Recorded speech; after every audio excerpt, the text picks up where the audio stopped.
Welcome, everyone, to another episode of the Comic Chronicle podcast. I'm your guys' host, Dakota Morgan, coming to you from Phoenix, Arizona. Between work, being out, and out of state, actually, for a little while here, been a little bit on the less of the podcast episodes. My co-host, Gavin, has also been doing a play recently as well, so his time has been taken up extremely, which is totally fine, totally understandable. So we've been trying to do some things for you guys and plans and whatnot, but we're still doing some really cool ideas coming in the near future. And today on this episode, David Mariotte is on the show. David is a editor. He's a writer for IDW Comics, working on Sonic, Godzilla, Transformers, the works. And we talk about all of that because he's, I believe, the first editor we have on the show. You know, for 4 years of doing the show, too. Crazy. Oh, we talk all about the nerdy stuff of working on a Transformers series, you know, us geeking out as kids, finding inspiration as writers, and all sorts of other things along those lines. And hopefully you might be able to learn some from this episode, to say the least. If you guys can, though, it'd be awesome if you guys can subscribe to wherever you're listening to the podcast at, and stay tuned for more new episodes throughout the weeks as well, too.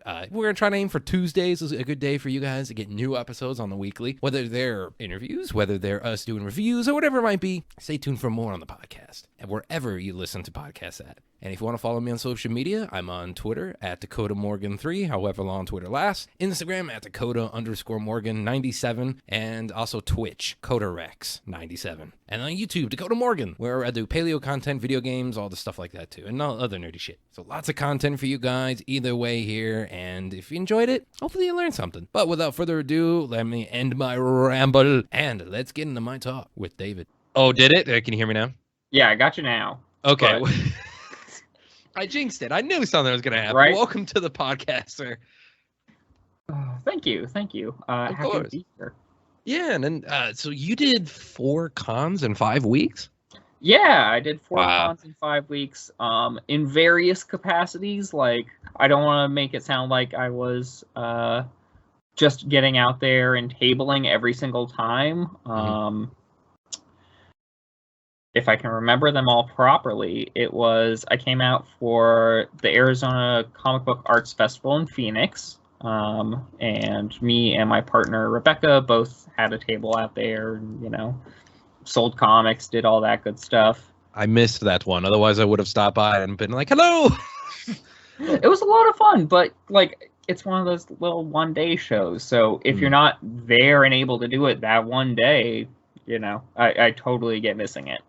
Yeah, I also work weekends too, so yeah, my day job, and I can't exactly get much. It's animal crime investigations and ambulance calls involving animals, so it's definitely one where I can't get off early. I can try as much as I want, but yeah, what is it like in con circuit right now? Because I haven't been to one in the new world era post-COVID sort of thing. So what is it like? I'm kind of curious.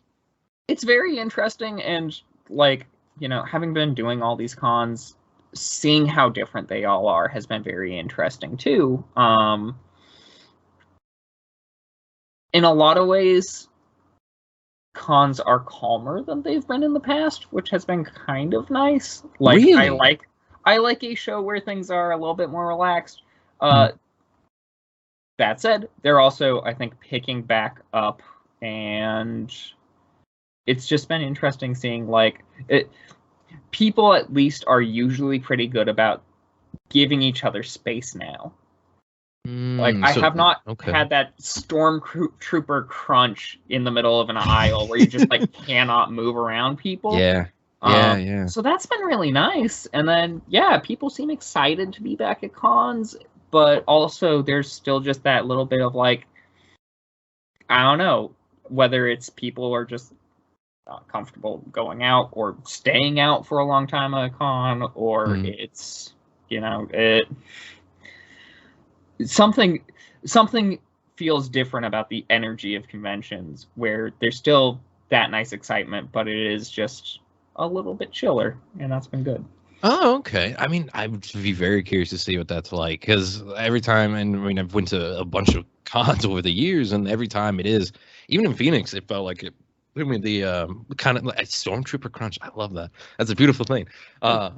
And taking a look at that, like, I don't know. I'm just kind of curious about that. And you said it's picking up though, which makes sense. People might be starting to go to them a lot more, but I know like money's tight too for a lot of people. That might be also a big factor about conventions as well. But maybe everyone there's just Maybe I think too. It could be just maybe it's just because it's a good relaxation thing. It's a good escape. Nobody wants to ruin the good escape from all the stuff going on in life anymore. Yeah. Oh, that makes sense. Okay, I like that. Hopefully I can make it to Phoenix Comic Con this year. Do you think you might be going, or? We will see. It's Oh. it's come up. If I were to make it out, I'll just be, heading out because I like Phoenix, and it's fun to attend. It's been a while since I've been out there. But it is my significant other's birthday weekend, so we're deciding whether or not that's what they want to do for their birthday. Makes sense. And if you want to spend the convention, I mean, it could be a memorable birthday celebration. It could be. It's just going to be hard to top because that's how we spent their 21st birthday. Really? Yeah. Oh, wow. They're from Surprise, so it was the local show. Birthdays line up a lot, so yeah. Okay, all right. I mean, are you guys out in LA right now, or somewhere along there? Yeah, we're in San Diego. Oh, okay. So you're not too far. I'm like, you sound like you're close. Yeah, no, we're far. We live in San Diego. Their parents live in Surprise. My dad's out in Gilbert. Oh, wow. And we met in Tucson. So in many ways, we are Arizona people. Yeah, I would definitely say that is definitely you're hitting all the things there. Next thing you know, you're gonna be and I have a cousin in Glendale, and then we have someone I have a stepmom in Peoria, or. Oh boy, you're just hitting all the bases there. But you know what? That's cool. I like that. I like it. You guys met in Tucson. I mean, that's a hell of a place to meet somebody too. I've only been out there once. I like Tucson. I'm a U of A graduate, so spent a good few years out there, and it's nice. Good little town. I like it. Well, that's cool though. I mean, do you guys come out here often, or is it kind of like a little retreat sort of thing? Back and forth. Back and forth. We try to make it out to Arizona a few times a year because, again, we have family in the greater Phoenix area, and we have family, or pretty much family, in Tucson.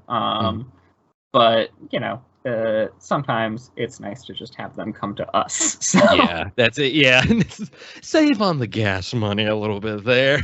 Yeah. Then again, once we get to Arizona, we really are saving all the gas money.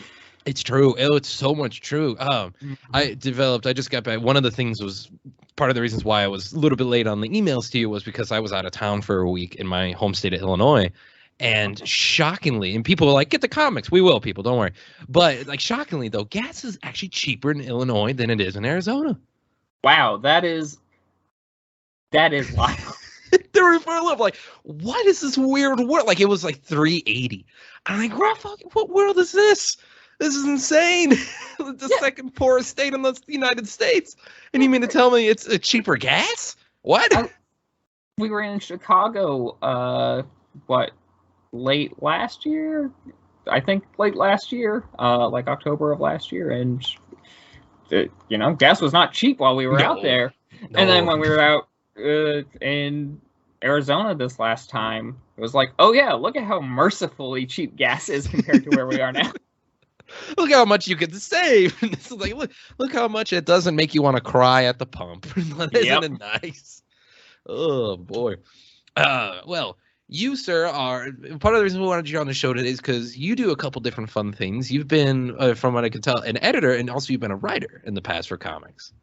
Yeah, both true, and occasionally a little bit of everything else, but mostly those two things. What do you mean everything else? Artist, or are you dabbling in some drawing? I would not describe myself as an artist, though. Okay. Of course, like anyone, I've drawn my own weird little self-serving comics. Okay, that could mean a lot of things, David. There's a. Is it fanfic? No. Oh, okay, have you ever read Mr. Boop by Alec Robbins? I have not, but I'm gonna Mr. Boop. I'm gonna Google Mr. this. Boop. It's about how he's married to Betty Boop. It's amazing. It was a like daily webcomic, and then Silver Sprocket ended up picking up the print edition. It's very bizarre, and ultimately a pretty fun meta commentary about licensing and the ways in which fictional characters are controlled by corporations and lots of other stuff. Really? And so it's very meta. Very meta. It's very meta. Wow. It's great. I love it. And we'll always plug Alec and his stuff. But for 24-hour comic book day or whatever it was this year, that's what I did. Like, every hour I just did a page of Mr. Piggy, my comic about being married to Miss Piggy. That's all right. I kind of like that. Oh, that's got to be, is life grand or is life not so grand? Because I don't think it'd be grand. It's something. It's something? Quite right. weird. So, yeah, I've done little stuff like that. And then as part of being an editor, at least in my experience, something that is really helpful is knowing at least a little bit about doing the various other tricks of the trade. I've done a little bit of lettering, I've done a little bit of coloring, I've done a little bit of stuff here and there, not, big professional, I'm going to go out and letter a whole book or color a whole book, but, enough to feel like I actually know what I'm talking about when I'm giving people notes on it now. Interesting. So you mean to tell me like it's kind of like being an editor is almost being the Swiss Army knife in comics? Because I gotta say, 4 years of doing this show, talked to a lot of people in the industry, Hollywood, all that stuff. Never have I ever been able to talk to an editor before. Well, I'm glad I get to be the first one. Yeah, but it's what it sounds like. Also, I do have to say, I did Google Mr. Boop. It's not what I expected. It's the artwork. I did accidentally write Mr. Boob, and that did not. I was like, what is going on this on Google? Don't Google Mr. Boop. Whatever you do. Not entirely dissimilar. Are you sure? There's an 18+ Mr. Boop that I'm looking at here. Volume, yep. Mr. Oh, wow. Okay. Life's getting... Okay. Well. Mr. and Mrs. Boop. Yeah. They look fascinating. Okay, sorry. I just want to say that one because that one, I just fell down a weird rabbit hole of looking at Mr. Boop artwork. But... yeah, so it's like I was saying, like it sounds like you guys are like the Swiss Army knife. So you have to like learn how to at least touch up or do certain things or maybe change some things around. Like, is it like a long work process to learn it all, or was it kind of like relatively kind of snap sort of pace for you? I mean, I think a lot of it for me has been learning on the job and learning as I needed to do things. There's nothing to teach you coloring like having a book that needs to go to print that day, and then your colorist is like, oh man, I'm at the doctor for whatever reason. No. I can't do it. And you're like, well, their note was Sonic is the wrong shade of blue. I can probably get the right shade, right? And then, just doing some quick fixes, and fortunately, hopefully it looks good. But yeah, no, I find that being an editor is kind of like being a shepherd and a jack of all trades all at once. Your job is to bring everyone in and make sure that they keep your flock together, make sure they're on track, they're not getting distracted and lost and not responding to emails and whatever else. And then as soon as something falls apart, being able to hop in and help fix it however you can. You're kind of like the father of the comic group. Yeah, you're like, all right. Or the teacher, one might say. The teacher's like, all right, let me grab your hand. Let me help you out here. Or I'll shepherding. I like it. And it makes sense you're a writer. Look at you using all this. I like it. Cool. Okay. It does. You seem like a very calm guy, David. And I don't know if I'd be such a calm personality like you if I was an editor. Yeah. I mean, the stress part of me doesn't come out in public. And that is one of the advantages of mostly working at home now, where I can just, walk into my bedroom for a little while and shout into a pillow for 30 minutes or whatever, and then get back to it. So your significant other definitely would be one. It'd be an interesting conversation. Oh yeah. Like, listen, I've seen David at his highs and lows, and I never knew a Transformer book could get someone so agitated. Yeah, that does sound about right. Yeah. Boy, oh boy. I mean, and so kind of diving into that though a little bit. I mean, so like you mentioned Sonic before, and then like looking at it, where I knew you from was from the Transformers books. Mm-hmm. Like, what is it like taking on something like that, or like a nerdy kind of dream almost in a sense? Like, what is it kind of like taking on some big properties like that? I mean, it's very satisfying. I've gotten very, very lucky in my career in that I work on a lot of licensed stuff and have worked on a lot of licensed stuff. I've worked on Transformers. I've worked on Sonic. Currently, and I know you've talked about it on the show before, I'm the editor of most of our Godzilla comics over at IDW. Yes. And I've worked on various other things, and I've been very lucky to mostly get things that I like, and know something about going into it. When I was like a kid, one of my dreams was to eventually write and also, in whatever capacity, work on a Beast Wars comic, and I got to do that, and it was very satisfying. But it is also one of those things where, I'm sure everyone else talks about this, whether they're a writer or an artist or any other part of the industry. At some point, it is also the like, yeah, I'm doing my dream job, but it's also a job and a thing I have to deal with for however many hours a week, no matter how much I love it. Yeah, it's still that stressful thing. I mean, that's like the underlying part of any dream job, I think, is once you do it, it is still work. Like, it's still a job. You still have to put in the time, the effort, the dedication. Well, I mean, dedication is going to be there and the love is going to be there, so you don't have to work on it as hard. But like, once you do it, then it's just like the stress levels about it. The D word of deadlines. There's that. Yeah. And there's definitely the part of it that's just like, it's never, for me at least, it's never been overwhelming to this degree, but I do know people who, like, when they sort of have to shut off from the day from that part of it, it kind of changes how you enjoy the thing, right? Like, I don't, in a very minor way, I don't watch as many Transformers cartoons or whatever anymore because there is a part of it that will forever remind me of like, oh yes, this is work.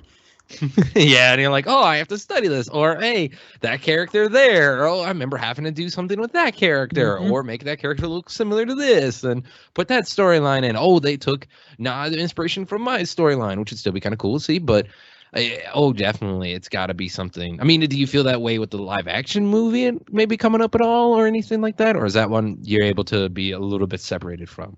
I think that's going to be a lot easier for me. In large part because, at this point, I am no longer working on Transformers comics, and so I do just sort of get to enjoy it as a fan again. Yeah. That said, like, I'm not going to sit here in front and be like, oh, yeah, no, I couldn't play through Sonic Frontiers. I did. I absolutely did. It was a lot of fun. Good. But, yeah, it's an interesting balance having the things that you love be your work, because sometimes you just don't want to engage with them because it feels like work. Yeah, I get that 1,000%. I mean, when this company I work for, SGGS Comics, like we were doing stuff back when I was working, I had like 7 different series of different loves that I have. Heroes, villain books, giant monsters were a big thing too in one of my series, and it was giant monsters in the Vietnam War going on. So. Working on that. And so it was like a lot of Godzilla movies. I was going to my love of that. Because big Godzilla fan and all that stuff. And, diving into those, watching Pacific Rim. And so like giant monster stuff, sort of that fandom kind of like went by the wayside for a little bit, working a couple years on that book. Like working on Kaiju Shield definitely was a little bit of something. I feel it, and the film industry as well. When I was in there for like 4 years and working as like acting and on the crew side, I guess you could sum it all up, like costume design shit and writing, kind of seeing that stuff there. I used to watch a lot of behind the scenes stuff on DVDs, and I don't do that as much anymore as I used to, because I'm like, oh yeah, no, it just feels kind of like work, or like you have the flashbacks to crazy things that happened, and you get to do it, and you're like, yeah, it's still entertaining, it's still fun, but it is kind of that weird, as you said, balance in a way. Yeah, absolutely. Interesting. But so you said you're a Transformers fan. So I mean, were you like, was it how long? I mean, was it a childhood thing, or was it something like in your adult age you got into, or? Yeah, I mean, I'd say it was a childhood thing. I remember watching Beast Wars Transformers from a very young age. I remember renting Transformers the movie from the Hollywood Video as a kid, and the death of Optimus Prime always made me cry, and sometimes still does. It's a good sometimes. Hold on here. It's every time, David. I'll tell you that for a fact. Hey, I've gotten to the point where I don't just cry hearing the soundtrack to it, because that used to be a thing. Yeah, that's fair. Yeah. Oh, yeah. You're an adult and you hear it. Like, for some other reason, like sometimes it makes random appearances in certain TV shows, or like it was played once, I think, at a roller derby that I went to. And I was like, oh, like, although there was nothing to get you to go faster on roller skates, David, than hearing that song come up. You got some. You're like, oh yeah, this is good. Right. Yeah, so like, it's something that I liked for most of my life. I still have a lot of my Transformers from when I was a kid, and I have a lot of new Transformers that I've acquired since working on the series, and being like, yes, this is a business expense. Never worked on my taxes, but at least I could self-justify that way. Yeah. You can be like, hey, listen, I can look at this and get inspiration, and that's how I explain the $60 price tag on something. Yeah, exactly. I mean, there have been those times where an artist has been like, I don't actually know what this looks like. I don't know how to draw this. I'm like, give me a minute, and then I just like took a picture of the toy at the right angle. I'm like, I think it looks like this. That's amazing. You're like, hold on, I have this. Not even in Google image. You're like, let me take a picture really quick, and there we go. Yeah, I mean, if it's faster. No, that's fair. That's amazing. That's amazing. Oh, David, I'm right there with you in all the fandom though with it. Like Beast Wars as a kid, I watched it like, oh, did you ever get the chance to do it? Because I think I'm 26. All right, how old are you? I'm 27. 27? Right? So I'm 28. Well, one of them. Yeah, it's fine. I mean, listen, people like, do you feel older at 26? Jack shit. I don't feel any older. It feels like the same. I think we're the same until we hit 30. But looking upon it, like Beast Wars, like people are like, oh, you watched it all on TV. A majority of the cartoons, like Beast Wars and the G1 stuff, I was able to watch was on the Hasbro website when the first movie was coming out. They put all of it for free on there. Did you ever get that or no? I didn't really, because I was, at least with Beast Wars, I was an early adapter to DVD. So I had like the old, really weird, shiny box sets. Yeah. But yeah, no, like fortunately, that is how I mostly remember rewatching them, and then everything else, like it. I'll be honest, I don't think I've ever gone back and done a full rewatch of all the G1 stuff. Like, I've probably seen most of it, but I've never really sat down and made sure I got all the way there. Yeah, there's. I mean, it was an interesting experience. I think as a kid, it was a pretty good thing to do as a kid. But like as an adult, would I do it again? I don't know. It would be. I'll pick and choose some episodes. Although I had been diving into it. The Transformers animated one that came out. Oh, I love that show. Oh yeah, it's free on Tubi right now. I'll sit and it's like, oh, you have commercials. That's fine. Yeah, I'll sit through the commercials and rewatch that show. Yeah, no, I really like Transformers Animated. I remember really liking, though I will say this one does not hold up so good. I remember really liking Transformers Armada when it was on. Yeah, no, there's some really good stuff that Transformers has done. And do you have any like couple favorites that you think you might enjoy? Or maybe we'll stick it to the comics a little bit for the people. Was there some that you enjoyed working on? Like, what are your favorites that you enjoyed working on in books and whatnot? That you're like, oh, this was like awesome for me to do, like a dream a little bit. I mean, there are so many. That's true. I will say, like, there's something very satisfying about having gotten to work with Simon Furman a couple of different times, but notably on the Transformers 84 stuff. You know, I remember, like most kids who grew up reading Transformers comics, reading Simon Furman Transformers comics, and like reading Simon's Beast Wars run, which obviously was very important to me, and then getting to work with him in my adulthood has been very satisfying. Nick Roach's and E.J. Sue's Last Spot Standing is kind of maybe the perfect Transformers series.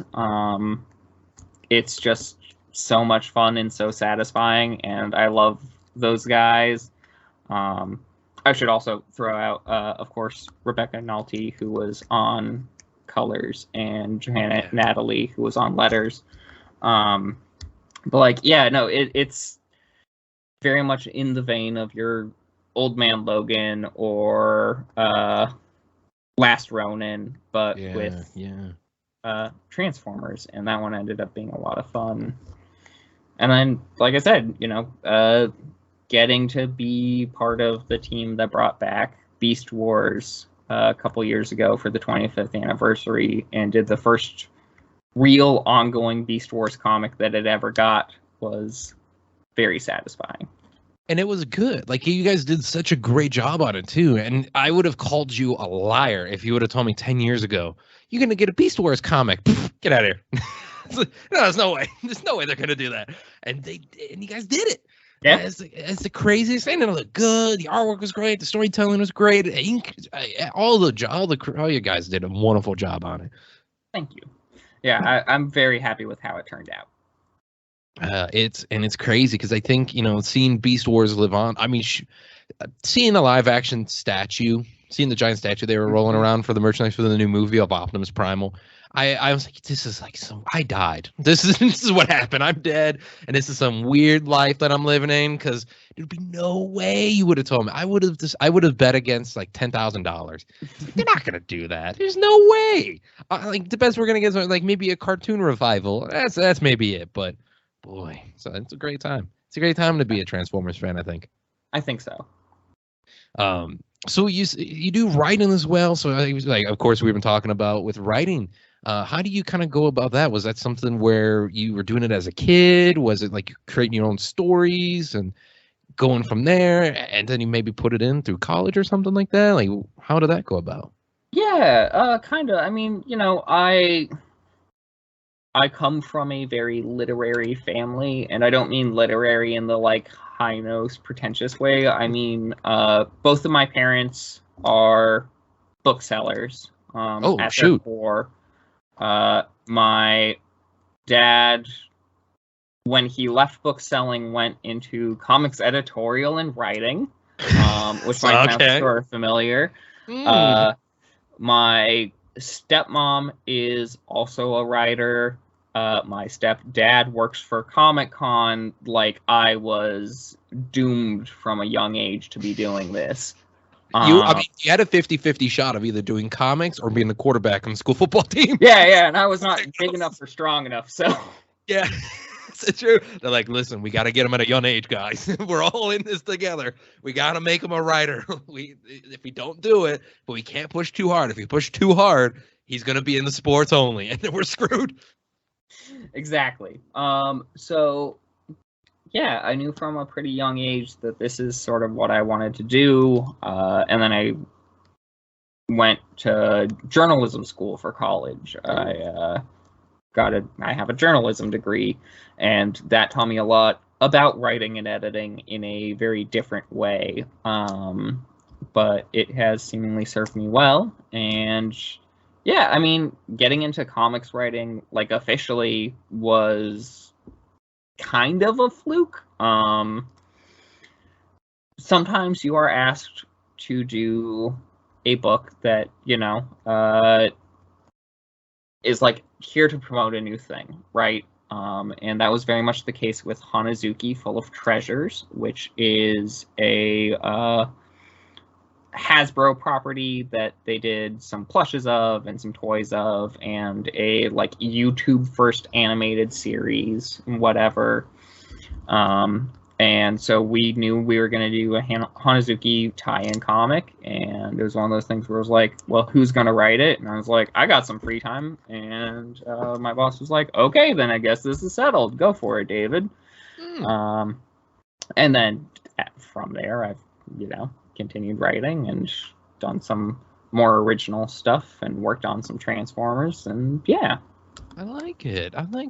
So it definitely is always interesting to see, like, because I've talked to people before who are writers, and they've had it where their parents were, what was the one? There was someone recently, and they're gonna kill me for forgetting her name, but their parents were scientists. Actually, they worked in one worked in one was a physicist, and then the other one was in biology or something like that too. And then their son became a comic book writer. So it's like, what? So how does that work out? No idea. But that was like an interesting one to see there too. And some actors in the same way too, and I've met over the years, like David Harewood. He had an interesting thing too, where parents did a little bit of acting, but none of them really were into it. And then he became like, next thing you know, he's Martian Manhunter, and he does all this sort of stuff. But yeah, it's always interesting because I think a lot of people don't ever realize, like, you can how to put this. A lot of it does matter, like, just because of the upbringing you may have with like parents and families and stuff like that, doesn't really determine it. So if you like have a dream to be able to be a writer or an artist or anything like that too, it still is possible. But I think a lot of people, like, maybe hear like yourself, like, oh, I had my family that did it, or others who didn't have the family that were in it. Everyone takes inspiration from it, I think, and it's always pretty important for others to hear. Yeah, absolutely. And I think that's really it. It's very much I think if you are being fostered in that environment, and you're like me, and sort of it does seem destined in some ways, you can either follow through with it if it's your passion, or you can rebel against it and do something else. And either way, it's going to inform what you do and who you are. Yeah. Absolutely. Yeah, absolutely. And that's also a thing too, is you take a look at it of, there's a lot of inspiration in different areas, but if you just go out and do it, I think. So with a little bit of inspiration can go a long way, but I think too, like all the writers out there and other creatives, just make sure you go out and go do it. Because what is it, like a writer? If you're a writer, actually go out and write. It's like there's some proverb like that. Yeah, that's what I think. Because you can say a billion things. I'm gonna write this, but you never do it. So absolutely, and I mean that's actually part of why I went to journalism school. So when I was in the summer between my junior and senior year of high school, I think. I was at Comic-Con, and I was attending a party with then president and publisher of DC Comics, Paul Levitz. Oh. And I had known Paul for a while, and I'm talking with him, and he's asking me about my future plans, and I mentioned sort of being on the fence between whether or not I wanted to go to journalism school or go and learn creative writing. And Paul's advice was more or less like, you can write or you can't. People can't really teach you how to be a creative writer. You can't learn creativity. You can practice it, but you can't learn it so much. So why not go and learn things to write about? And I felt like, oh yeah, journalism is going to give me lots of stuff to write about. So I mean, technically, yes, I would be with you on that one. There is a lot to write about in the world. So yeah, I mean, like that is definitely how I sort of found my path to comics and the things that I like to write about. So yeah.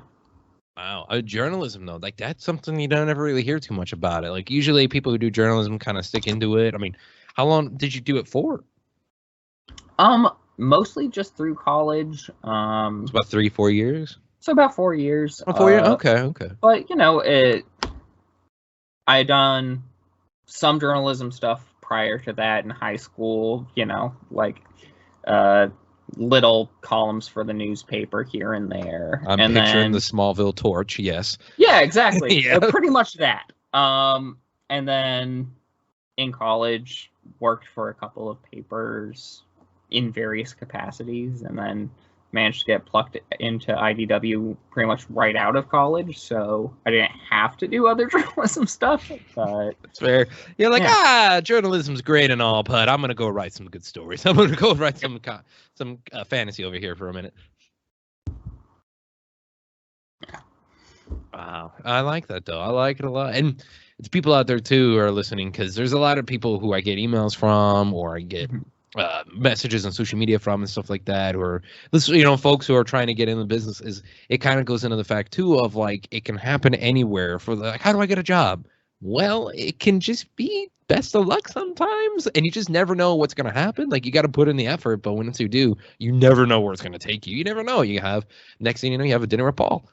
Yeah, could be exactly. just one random thing. It's kind of spur of the luck in a way, I guess, but they've been saying it for a while. But he gave you some really good advice too, by the way. I should say that.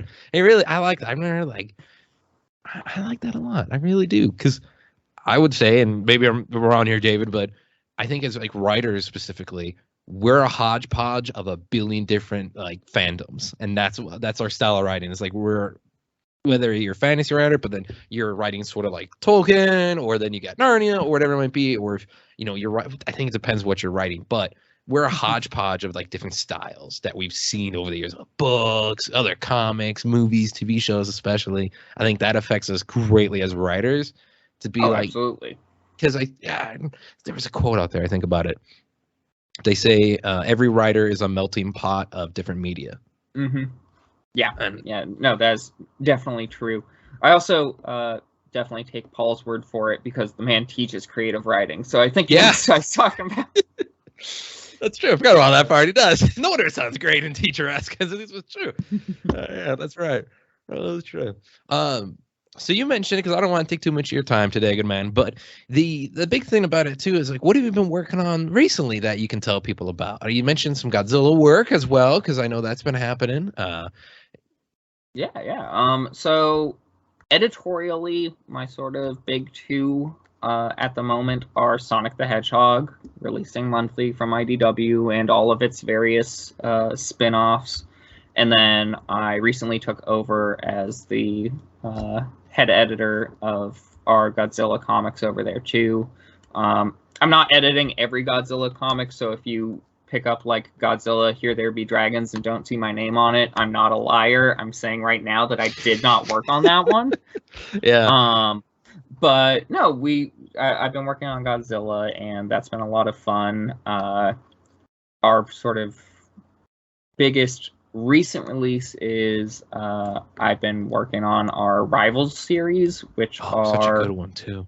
These awesome little one-on-one, and sometimes maybe more, mashups between everybody's favorite kaiju. So, like, two of our recent ones are Biollante versus Destroya, which is very, very fun, and Rodan versus Ibira. Oh, that one, I haven't caught the new one with Biollante yet, but the run for Rodan, that one threw me for a loop. I was like, this is amazing. Yes. Oh boy, if people I think are sleeping on Godzilla comics, I should say. Godzilla is my first thing I ever watched as a kid. And people will call me hatred or fucking so many things for it, but the 98 cartoon was my first thing I ever watched.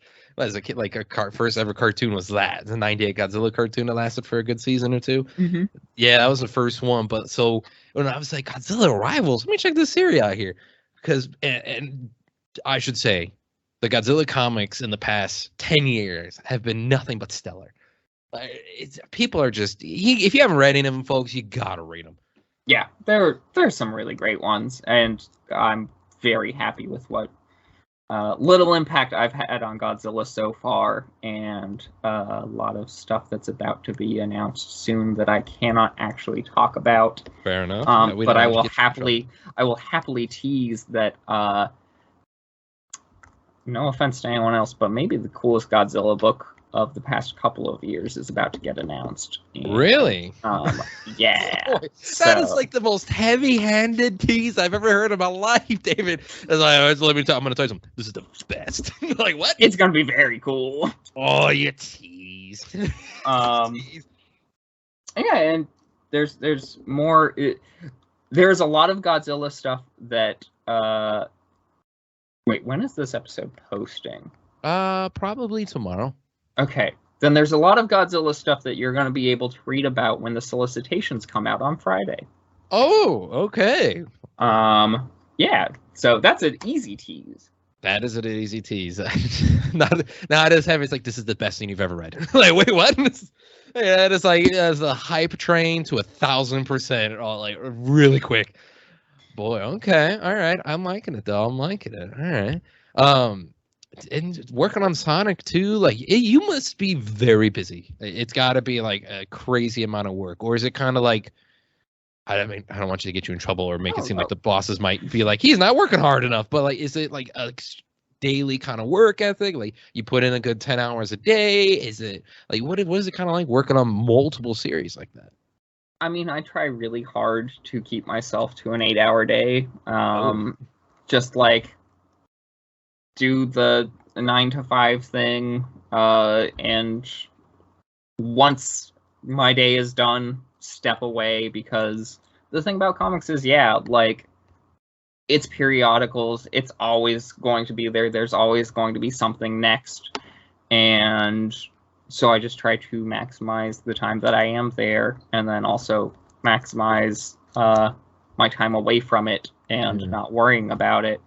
But yeah, no, I am very busy. I am very fortunate that I work with a lot of really great people like Riley Farmer and Zach Boone and Jamie Rich, who help, pick up the slack and make my life easier so that sometimes I can go out and do 4 conventions in 5 weeks or whatever. Or, go out to dinner with a significant other. There's that too. Yeah. Hang out with my fiance, I guess. Yeah. I did that. Like, oh, hey, I love you. Like, you want to spend some time together? I got 5 minutes. Yeah, but like, yeah, it's definitely busy work. And it's also the thing that I think I can say as an editor that I don't know other people get to say on your show is so much of my job is waiting for other people to finish their jobs. Like, obviously that is always the thing in comics, but there will be times where, for as busy as my work is, I'll just have like an hour and I'll be like, okay, I need someone to email me because right now all of my stuff is outstanding. Yeah. And I can't do anything if I don't have the script or the art or the whatever. Yeah, you're a little bit SOL. Send a person an email and say, hey, where is it? Yeah. Like, hey, wait a minute here, guys.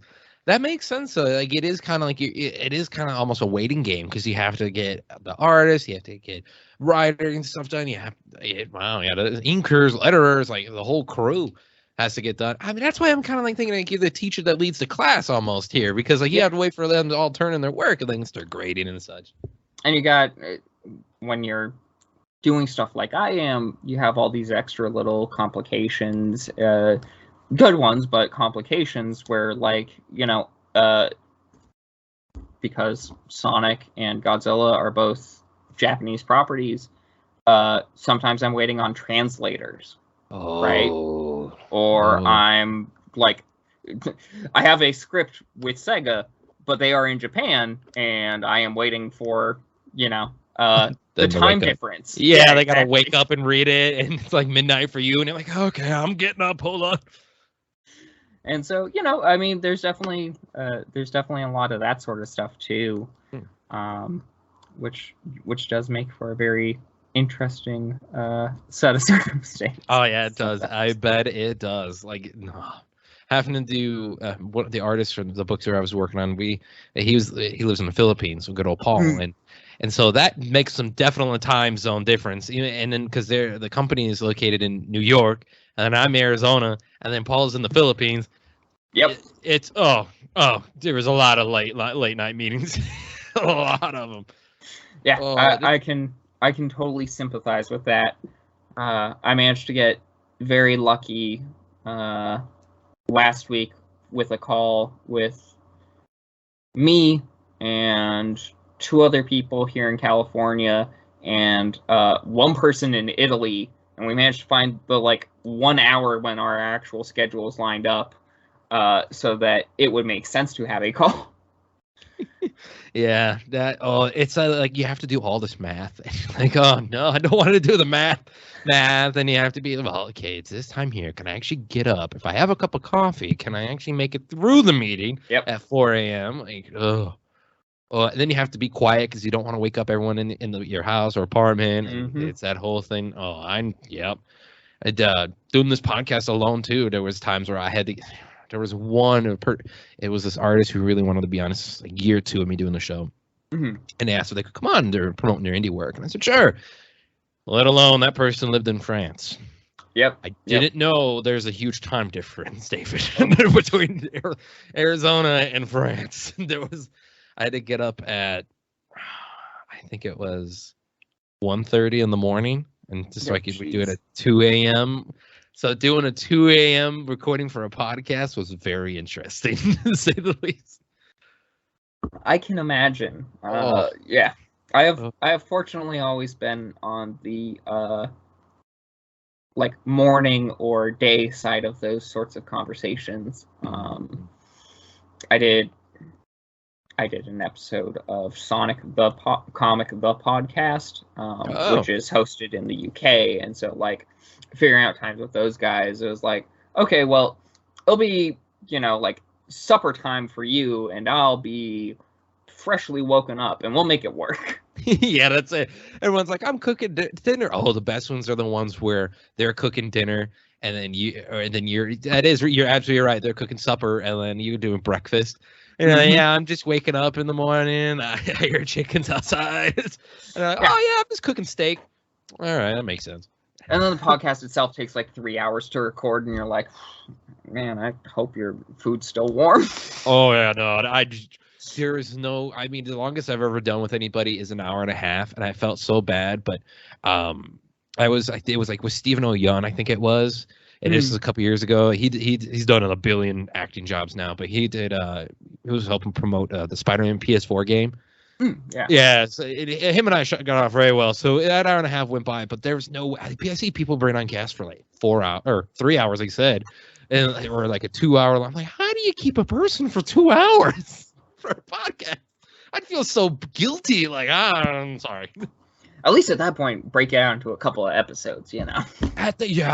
Oh yeah. See, that's good thinking right there. That's why you get the boss job editor, because I would not have thought about that. Oh man. Well. David, speaking of, I don't want to take too much more of your time. Thank you for coming on the show. You teased a little bit of some stuff coming up. So that for Godzilla and Sonic books are currently coming out too. Is there any other things specifically you want to tease out there so people can go pick it up and help out?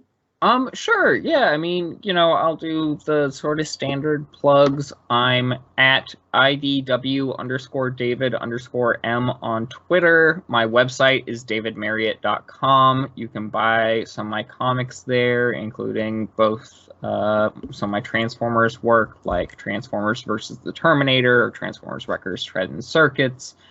You can also buy some of my weird independent stuff, like the comic Jimmy Squarefoot I did with my significant other, who's been previously mentioned. You can check me out on Twitch sometimes. I recently did a thing with my fiance where we played the murder of Sonic the Hedgehog on stream. That's brilliant. The Pop Culture Punk Twitch, and also on YouTube, Pop Culture Punk, and we'll be doing the rest of the Murder of Sonic playthrough on the YouTube channel soon. And yeah, I mean, check out check out IDW comics. They're pretty good. Even the ones I don't work on, they're pretty good. Yeah, I think because comics in general, people are like, oh, it's the death of the comics. Comics in general, there's a lot of good stories going on right now at all companies. Yeah. They're all doing pretty well, I think. Absolutely. Yeah. So that's good, though. I like that. I like that. You know, you got Twitch going on, too. That's cool. I really do think that. Sweet. Well, David, thank you again for coming on. I'll let you know. I'll send you all the stuff for the show when it comes out tomorrow. And yeah, again, thank you. This has been a fun time. Yeah. If you're ever in Arizona, hit me up. I could pull some few connections for you because I work at a couple zoos and sanctuaries here. I could pull some connections for you if you ever want to see some wildlife. Awesome. Thank you. Of course. Well, you have a good rest of your night, okay, David? You too. And just in case you need it, yes. I did also pull a Audacity file, so I have all of my audio if it's helpful. You are a man who's always prepared. Try. That's cool. I think we should be all right, but I'll let you know. Cool. So, thank you, man. You rock. Thanks, Dakota. Bye. Bye.